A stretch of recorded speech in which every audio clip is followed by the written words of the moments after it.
आज बताना है 7.1 एक्सरसाइज, जिसमें से प्रश्नावली जो थी 7.1 का पहला क्वेश्चन है sin 2x, समाकलन करना है। पहला क्वेश्चन sin 2x। मैंने कहा था कि जब sin 2x कोई भी नंबर आता है या कोई फंक्शन आता है, उसका हम जब समाकलन करते हैं तो पहले इंटीग्रेशन लगा देते हैं यहाँ पर, इस तरीके से। ये पहला क्वेश्चन एक्सरसाइज का, जिसमें हम केवल समाकलन बता रहे हैं। इसको समझिएगा कैसे। जैसे यहाँ पर साइन दिया गया है sin 2x या sin cos tan, इस तरीके से इसके कुछ फार्मूले यहाँ पर होते हैं, वो हम थोड़ा सा लिख देते हैं, ध्यान दीजिएगा। इधर एक आता है sin x into d x is equal to आ जाता है माइनस में cos x प्लस में c आ जाएगा। एक कांस्टेंट जोड़ दिया जाता है, ये तो ठीक है। उसके बाद में दूसरा फार्मूला आता है cos x into d x, इसका क्या होगा sin x प्लस में c, दूसरा फार्मूला। अब उसके बाद तीसरे नंबर पर आते हैं। तीसरे में आता है यहाँ पर sec स्क्वायर x, और sec स्क्वायर x dx बराबर आता है tan x प्लस में c। फिर आगे आता है cosec square cosec square x into d x is equal to minus में cot x प्लस में एक कांस्टेंट आ जाएगा c। ये फार्मूले इसमें जो जैसे जैसे क्वेश्चन लगाते जाएंगे, जैसे जैसे आते जाएंगे, वैसे हम फार्मूले बताते चलेंगे आगे। जैसे यहाँ पर दिया गया है sin 2x, ऐसे अलग से अगर दिया जाता है यहाँ पर कि sin x का समाकलन क्या होता है, तो हम क्या करते हैं, यहाँ पर सीधा यहाँ पर sin x के स्थान पर माइनस में cos x प्लस c लिख देते, बस हो गया। अब उसके बाद में यहाँ पर करना क्या है, sin 2x दिया गया है। अब उसका समझिएगा। इसमें से ये पहले ये वाला फंक्शन इसके तरीके चेक करते हैं। तो यहाँ पर देखो केवल sin x दिया गया है और यहाँ 2x दे दिया गया, बस यहीं से मामला बिगड़ जाता है। दिक्कत क्या है कि इसको पहले 2x को हटा के यहाँ कोई वैल्यू रखो जा करके, वो वैल्यू जो केवल x के रूप में होनी चाहिए। इसीलिए यहाँ पर हम जब समाकलन करते हैं तो माना इसको इसी नंबर को 2x को हम t लेट कर लेंगे। अगर इसको t लेट कर लें तो यहाँ sin t बन जाएगा, और जब sin t बन जाएगा तो इस रूप में आ जाएगा, जिसे हम ये लिख सकते हैं। ठीक। अब उसके बाद में जो यहाँ पर जिस संख्या को अगर t मानते हैं उसका अवकलन करते हैं, और जब इसका अवकलन करेंगे तो यहाँ पर 2x है, अवकलन मालूम है कि x का 1 होता है, तो यहाँ आ जाएगा 2 बराबर dt अपान में dx आ जाएगा। अब ये dx के स्थान पर ये जो dx दिया गया है, इसको हम अलग निकाल लेते हैं। dx अलग निकाला, ये 2 इधर चला जाएगा तो ये आ जाएगा dt अपान में 2। तो जहां dx है ये वाली वैल्यू उठा के रख दो, रखो यहाँ पर। पहले आ जाएगा sin, और इस पूरे के स्थान पर 2x के स्थान पर t रख देंगे, तो sin t इंटू में dx बराबर dt बाई में 2, तो 1/2 बाहर, और ये आ जाएगा sin t इंटू dt। इतना फंक्शन अब समझ में आया होगा कि ये इस रूप में जो सूत्र दिया गया है sin x dx, देखो अब उसी रूप में आ गया। इसका मतलब इसको हम ये लिख सकते हैं, तो लिख दो नीचे। इसका जब हम समाकलन करेंगे sin x का माइनस में cos x, और x के स्थान पर t चल रहा है, t लगा दो, प्लस में c, तो ये माइनस आगे आ जाएगा तो 1/2। उसके बाद में cos t के स्थान पे क्या रखोगे, t के स्थान पर 2x रख देना, 2x प्लस में c आ जाएगा। ये एक्सरसाइज का पहला क्वेश्चन है। उसके बाद दूसरा इसी तरीके से आता है cos ऑफ 3x। दूसरा नंबर क्या है, इंटीग्रेशन cos 3x दिया गया इंटू में dx। देखिए जहां जहां यहाँ वैल्यू जो कुछ दी जाएगी उसे हम t मान करके ही इसको हल करेंगे, और जिसको t मानते हैं उसका हम करते हैं अवकलन। और जब अवकलन करते हैं यहाँ पर जितना आ जाता है dx बराबर निकाल करके वैल्यू dx में रख देते हैं। जितनी वैल्यू रखोगे उसके बाद वो फंक्शन समाकलन के रूप में बन जाता है, जिससे हम उसको आसानी से कर लेते हैं। वैसे ही काम यहाँ भी करिएगा। चलिए इसको हम समझते हैं।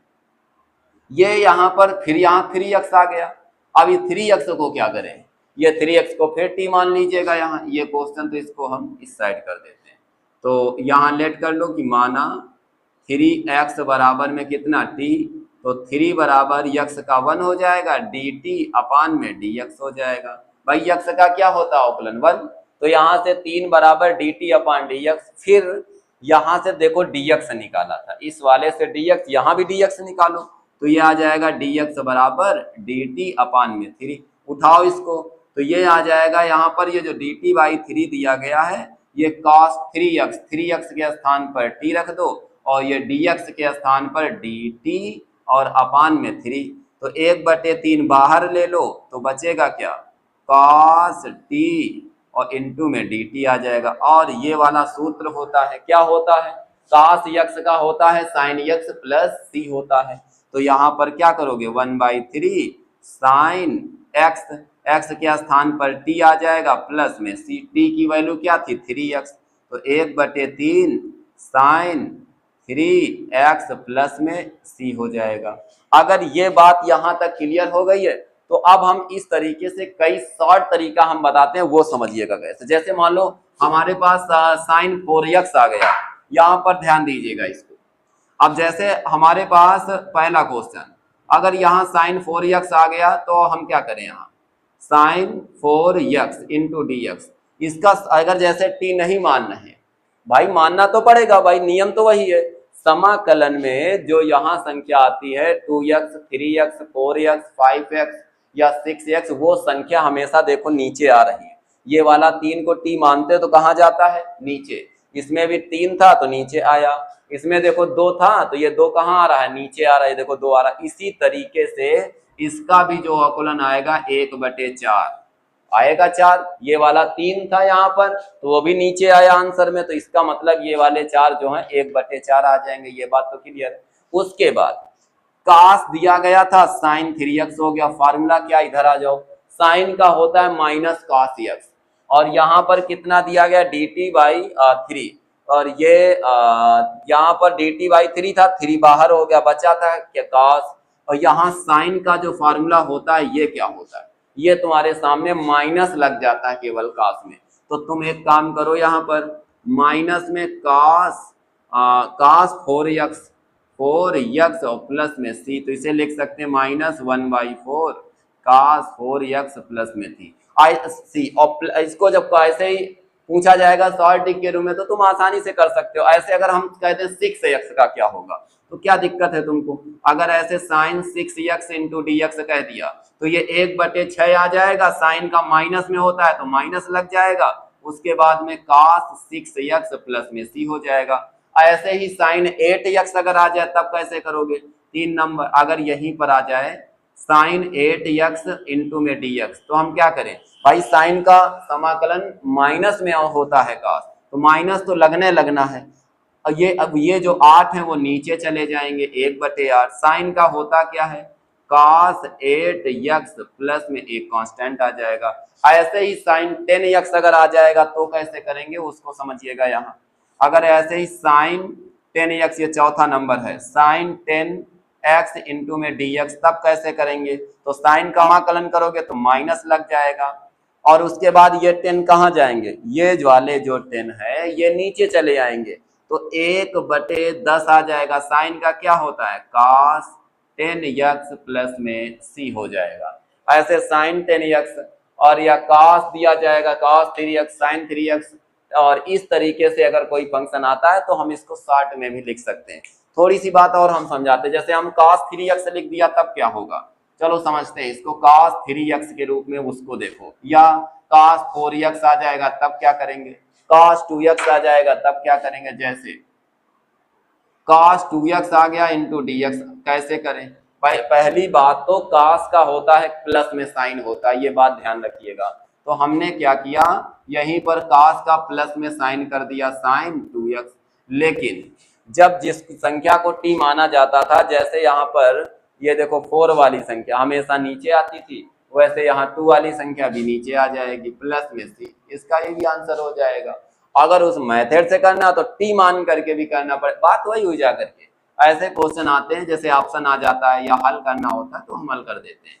जैसे यहाँ पर cos ऑफ 8x आ जाएगा इंटू dx, तो क्या करें, ये 8 नीचे चला जाएगा और cos का समाकलन होता है sin 8x प्लस में c हो जाएगा। इतनी बात तो क्लियर हो गई है। ऐसे अगर कोई और करना हो हमको मान लिया साइन ऑफ 10 या cos 10 करना है, तो क्या करें, यहाँ पर एक पहला क्वेश्चन, दूसरा, तीसरा आ जाएगा, ये तीनों क्वेश्चन तुम्हारे सामने। अगर यहीं पर cos ऑफ 10x कर देगा तो ये 10 कहाँ जाएंगे, नीचे चले जाएंगे। cos का क्या होता है, साइन होता है, लेकिन ये 10x आगे लग जाएंगे, प्लस में c हो जाएगा। मतलब ऐसे कोई फंक्शन आता है तो उसका हम समाकलन कर सकते हैं। चलिए उसके बाद में ये तो इतने क्वेश्चन हो गए, 2 क्वेश्चन तुम्हारे, उसके साथ मैंने शॉर्ट ट्रिक भी आपको बता दिया। उसके बाद में क्वेश्चन नंबर हम 3 देखते हैं क्या है। चलिए 3 नंबर देखिएगा, ये तो हो गए तुम्हारे, इनको सब नोट करके इनको याद रखिएगा। पहले तो टी मान करके हल करो और उसके बाद में फिर उनको शॉर्ट में भी याद रखिएगा। क्वेश्चन नंबर 3 क्या कहता है, e की पावर 2x, e की power 2x into d x. 3 number कहता है e की power 2x into d x. अब समस्या ये है कि जो e की पावर में दिया गया है इसका भी तो कोई सूत्र होता होगा, तो e की पावर यदि x होता है तो इसका फार्मूला e की पावर x ही होता है। इस सूत्र से हम ध्यान देंगे, अगर e की पावर x है तो वो e की पावर x से रहेगा। अगर अब समझते हैं यहाँ पर, लेकिन ये समस्या ये है कि यहाँ 2x दिया गया, ये इस रूप में कहाँ है, यहाँ x, यहाँ 2x। अब फिर क्या करें, समाकलन में जब नहीं होता है तो उसको हम t मान लेते हैं। जब फिर मानो t यहाँ पर, तो माना यहाँ से आ जाएगा 2x बराबर t, और जिसको t मानते हैं उसका अवकलन करते हैं तो 2x का 1 हो जाएगा बराबर dt अपॉन dx। तो यहाँ से हमें dx चाहिए तो ये आ जाएगा dt, 2 नीचे चला जाएगा। यहाँ जहाँ dx है वैल्यू उठा के रखो जल्दी से, इसमें e की पावर 2x है तो e की पावर 2x को क्या माना था, t उठा के यहाँ रख दो, इनटू में dx बराबर dt बाई 2 1/2 बाहर ले लीजिएगा, e की पावर t इंटू dt आ जाएगा। अब तुमको तो पता है e की पावर x होता है तो e की पावर x प्लस c उठा लो, 1/2 e की पावर t प्लस में c हो जाएगा, तो 1/2 e की पावर t की वैल्यू है 2x और प्लस में c, यही आंसर हो जाएगा। क्लियर हो गया यहाँ तक।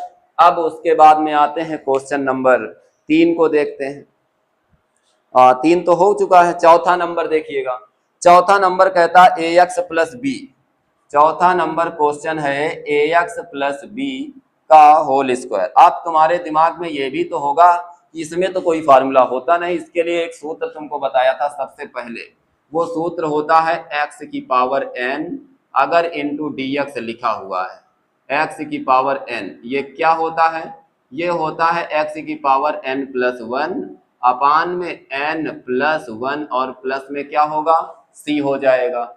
अब इसी सूत्र से इसको खोलें, खोल तो दें, लेकिन समस्या यह है कि इस पूरे के स्थान पर क्या किया जा सकता, या तो ऐसा करो इसको t न मानो, इसको ऐसा करो कि पूरे को खोल दो। एक तरीका तो ये हो जाएगा, इसको खोल करके हल कर लो, और नहीं तो सीधा इसको t मान लीजिएगा और उसके बाद उसका समाकलन हम आसानी से कर पाएंगे। इसे समझिएगा, माना t ही मान लो, ax प्लस बी बराबर t, तो a आ जाएगा, x का क्या होता है 1, तो प्लस b का क्या 0 हो जाएगा, इसको छोड़ो, बराबर में dt अपान में आ जाएगा dx, 1 भी हटा दो क्योंकि x का 1 होता है। हमें यहाँ से dx बराबर dt बाई a आ जाएगा। ऐसा करो 1 बाई ये जो dx के स्थान पर वैल्यू थी रख दो, तो इसको माना था क्या t स्क्वायर इंटू dt अपान में a को बाहर ले लो तो 1 बाई a, और ये आ जाएगा इंटीग्रेशन t स्क्वायर इंटू में dt। इतना फंक्शन बन गया। उसके बाद में ये, अब इसको आखिर क्या करें, इसका कहने का मतलब है अगर इस रूप में होता है घात में 1 जुड़ जाएगा, जैसे यहाँ 2 है तो क्या हो जाएगा 3 और बटे घात यानी 3/3 हो जाएगा। ऐसे यहाँ पर 3/3 आ जाएगा, तो इसको लिख सकते हैं 1 अपान a, और ये आ जाएगा t³/3 प्लस में c, तो यहाँ से 1 अपान में a, और ये t की वैल्यू क्या है ax प्लस और b की पावर में कितना आ जाएगा 3 और प्लस में c हो जाए। लेकिन ये 3 बचा है, इस 3 को क्या करो, इसको लगा दो तुम यहाँ 3a में लगा दो, बस यही आंसर, ये इसको रख दीजिएगा 1 अपान 3a आ जाएगा। यही हमारे पास क्या होगा, आंसर हो जाएगा। नोट कर लीजिएगा, ये क्वेश्चन नंबर कौन सा है, चौथा। अब एक लास्ट क्वेश्चन बचा हुआ है, कौन सा? 5 नंबर। चलो समझते हैं, इसको भी 5 नंबर देख लेते हैं, तो ये तुम्हारा वीडियो आज का पूरा हो जाएगा। 5 क्वेश्चन हल करिएगा। जैसे 5 नंबर में कहता है sin 2x, 5 नंबर में sin 2x, उसके बाद -4e की पावर 3x दिया गया है इंटू dx। अब समझो इसको, ये फंक्शन अलग कर दो, ये फंक्शन अलग कर दो, जिसका हम समाकलन करते हैं उसको अलग कर लेते हैं, तो करिएगा इसको भी। sin 2x into d x -4e की पावर 3x इंटू dx आ गया। अब समझो, अब उसी जो इसके पहले जो क्वेश्चन बता चुके हैं, बस सेम उसी कंडीशन में इसको भी हल करना है। जैसे यहाँ sin 2x है, तो sin x का क्या होगा? cos, माइनस में cos x, तो एक काम करो, माइनस में cos x के स्थान पर 2x, और ये भी बताया था ये वाला 2 कहाँ जाएगा? नीचे चला जाएगा, नीचे लगा दो। ठीक है, तो यहाँ पर sin 2x का समाकलन क्या होता है? अगर t मान के हल करना तो t मान के हल कर लो, मैंने बता रखा है। फिर आगे बढ़ जाओ -4, इसमें भी वही हाल है। जिसको t मानते वह संख्या कहाँ जाती है? नीचे। तो ये जो 3 है तो कहाँ जाएगी? नीचे चली जाएगी। और e की पावर 3x का वही होता है। कैसे? देखो, e की पावर x है तो e की पावर x, t मान लेंगे तो e की पावर t का e की पावर t, तो ये आ जाएगा 3x प्लस में c, तो ये 1/2 cos 2x माइनस 4/3 e की पावर 3x और प्लस में c हो जाएगा। ये क्लियर हो गया। यहाँ से ये क्वेश्चन 5 नंबर तक तुम्हारे फाइनल हो गए। अब हम जो नेक्स्ट वीडियो सेकंड नंबर लाएंगे 7.1 का, उसमें 6 नंबर से बताना प्रारंभ करेंगे। ठीक है, तब तक के लिए जय हिंद, जय भारत।